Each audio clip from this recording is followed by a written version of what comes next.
Hi guys and welcome back to Movies That Matter with the Viking. Now, the Suicide Squad film from 2016, directed by David Ayer, overperformed at the box office, made a lot of money, but critically, it didn't get that good of a reception. Now, I went to go see the film in 2016 and I really did enjoy it. I had a good time with my brother. I liked it for what it was.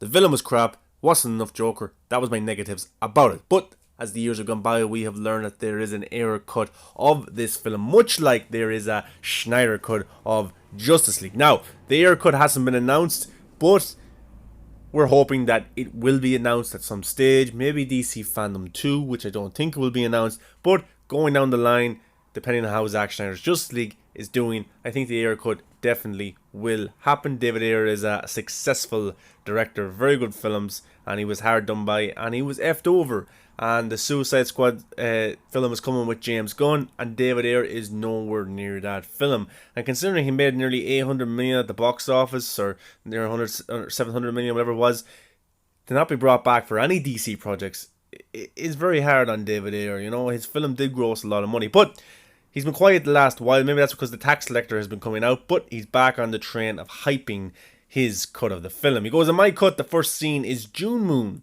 discovering and releasing Enchantress in a jungle location. Next scene is an extended assault on Arkham by Joker's crew. Then he electroshocks Harley. There was more to Club, an argument between Harley Quinn and Jay in his car. So that scene with June Moon, she's traveling through the jungle, that was completely cut out. There was more to that.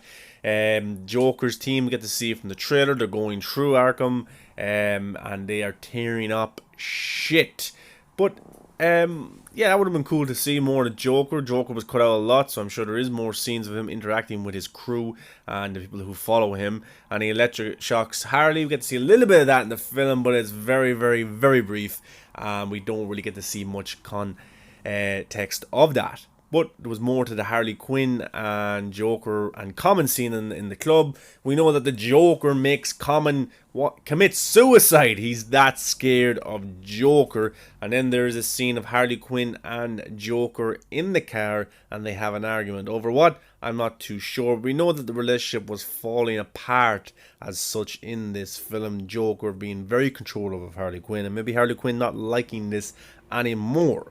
And this was a tweet someone put up. They asked about El Diablo, one of my favorite characters from the 2016 film. Had a very good arc and unfortunately died at the end of the film. But in David Ayer's Suicide Squad cut, he lived. He wasn't killed off, and we know this for quite some time. I thought he was a very interesting character and had a very good arc with his family, and he never really got that. Well, he got redemption in terms of sacrificing himself, but he never got that redemption that I was expecting him to live on, but to fight in memory of his family and try and do good. Because he can't live with himself. He really can't. When we meet him in Suicide Squad, he's in the prison. He's alone. He doesn't want to interact with anyone. He just wants to serve his time and die. But when he's put into the Suicide Squad to save the day, he does that. But in Ayer cut, he lives. And I'm really disappointed he's not coming back for any more films, El Diablo. I thought he was a very interesting character. And the actor, Hernandez, he shouts, "I'm alive. Ha ha ha, motherfuckers can't kill me."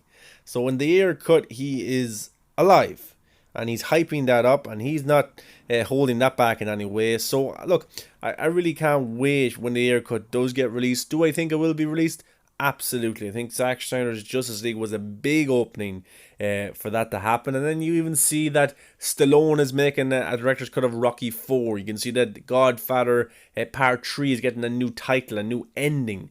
And with the lack of content going on right now, I know some shows and films are getting back shooting, but by the time they get done and by the time they get released, there's a gap there of no content, no new content, and maybe there's a place for the Ayer cut to be released on HBO Max, much like the Rocky 4 is happening or the Godfather 3.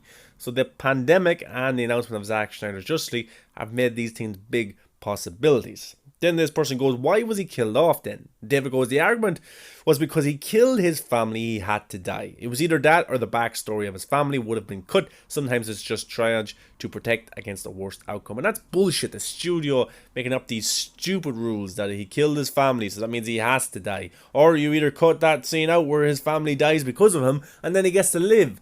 Why should it be one or the other? Why can't David Ayer do his own thing, do his original plan, have that backstory for El Diablo? He redeems himself, he gets some sort of redemption, and he lives at the end of the film. But why does the studio have to tick boxes? Why do they have to be so controlling of the man's vision?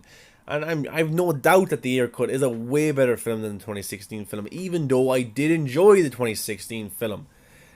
And El Diablo was a very important part for me enjoying it.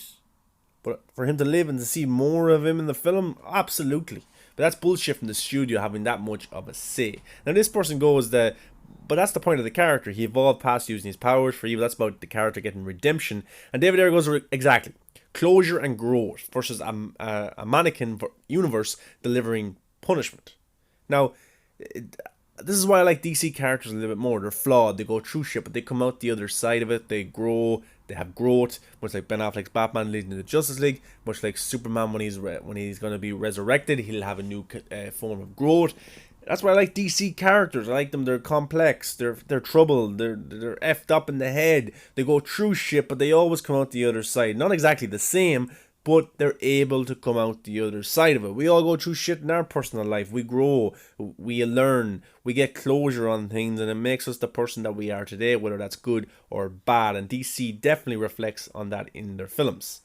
And this guy goes, Team Superman goes, Ayer was aiming for an R rating, apparently, so maybe let's see, would be lit. And that's been the rumor for a long time that David Ayer's Suicide Squad was going to be R-rated. And I have said for a long time, no way was it going to be R-rated. They weren't going to release an R-rated version of Suicide Squad in theaters. Maybe on a Blu-ray, maybe just like Batman vs Superman, the Ultimate Edition, but why wouldn't they? Because the comic book genre at the time was mostly PG-13. There was no R-rated comic book movies that were grossing nearly $1 billion. If Marvel were doing PG-13 films that were grossing near $1 billion, then DC were going to try and copy that. Should they have done that? I don't think so. Do their own thing, but they're starting to change, like the Joker, Birds of Prey being R-rated. They're starting to let the directors have that kind of vision. But David Ayer goes, it was never going to be R, and I cannot imagine a more inappropriate scene. Core demo for comic book movies is kids, and it is for kids, and this was also referring to Joker and Harley Quinn having a sex scene. Now maybe David Ayer is lying, maybe they actually do have a sex scene, but he was saying it was never going to be R, and I agree, because Deadpool opened the door in 2016. That was only a few months before Suicide Squad came out. I think then Logan coming out in March of 2017 definitely helped the case a little bit more that R-rated films could be a success, and that's why eventually we got the Joker. And Anthony goes, to be honest, what kid goes to see LA DC movie besides like Shazam? And David goes, I'm talking about actual commercial reality. It is what it is, not perception or anecdotes. Comic book movies skew young. Largest demographic to hit Squad was under 15 female. And you could see at Halloween that time, a lot of the kids were dressing up as Harley Quinn. And I do agree that a lot of it is centered towards kids. And then if you compete, it's amazing, and you are going to love my original version. He's talking in there about his cut of Suicide Squad. It's complete, the real version. You will love it. So David Ayer has no doubt in his mind that the Suicide Squad film that he created is way better than the one we got to see in 2016, and we would love it. You look at his other films like Fury, you look at even Fury, you've got Bright. They cry out of what he can do. They cry out to this chemistry, this kind of darkness to his stories. Even that one he did with Arnold Schwarzenegger, Sabotage. It has that, all his casts seem to have a great chemistry. And that's something, he must have a very tight-knit cast, or whatever he does with them, or the environment he creates. But there always seems to be that brilliant chemistry. And that's what probably saved the 2016 version, was the chemistry between the cast. But guys, the Ayer cut is still being campaigned for. People are still looking for that film to come out. I'm definitely doing that also. And I want to see more Joker. We know there's more Joker. We want to see David Ayer's vision, because that's what we wanted, was artistic integrity for Zack Snyder, and now for David Ayer. And then the villain Enchantress might be a little bit better in David Ayer's cut. Things are changed. Context matters, guys. It really does, in terms of scenes, how a film flows, and especially with ones that get cut. But guys, let me know your thoughts on the Ayer cut and what all the things that David Ayer had to say. Give a like, comment, subscribe. Until next time, guys, the Suicide Squad is real.